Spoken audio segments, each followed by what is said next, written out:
ठळक बातम्या. विविध भारती पुणे. ठळक बातम्या. देशात कोविड-19 रुग्ण बरे होण्याचा दर आता 95.99% झाला आहे. आज सकाळी संपलेल्या 24 तासात 26,572 रुग्ण बरे होऊन घरी परतले. आतापर्यंत एकंदर 98,34,141 रुग्ण बरे झाले आहेत, अशी माहिती आरोग्य मंत्रालयानं दिली आहे. काल दिवसभरात 286 जणांचा कोविड-19 मृत्यू झाला.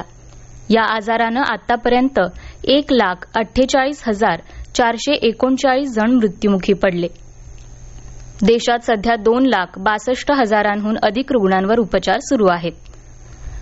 मुलींच्या सक्षमीकरणाच्या हेतूनं सुरू करण्यात आलेल्या सुकन्या समृद्धी योजनेअंतर्गत देशात आतापर्यंत 1,83,00,000 बँक खाती उघडण्यात आली आहेत. या बँक खात्यांमध्ये 58,222 कोटी रुपयांहून अधिक गुंतवणूक करण्यात आली आहे. राष्ट्रपती रामनाथ कोविंद यांच्या हस्ते आज डिजिटल इंडिया पुरस्कार 2020चं वितरण दूरदृश्य प्रणालीच्या माध्यमातून होणार आहे.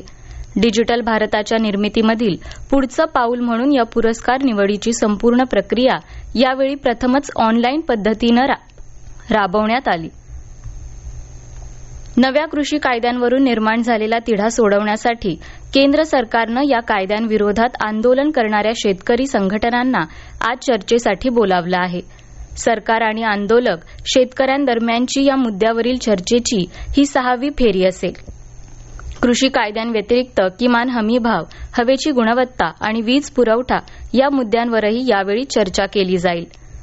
महासागरांसंबंधीच्या अद्ययावत माहितीचं व्यवस्थापन करणाऱ्या डिजिटल ओशन या नव्या पहिल्या वहिल्या वेब आधारित अॅप्लिकेशनचं लोकार्पण केंद्रीय पृथ्वी विज्ञान मंत्री डॉक्टर हर्षवर्धन यांच्या हस्ते काल करण्यात आलं. जगभरातील महासागरांविषयीची माहिती याद्वारे एका क्लिकवर उपलब्ध होणार आहे. या होत्या आतापर्यंतच्या ठळक बातम्या. यानंतरच्या ठळक बातम्या 10:58 मिनिटांनी.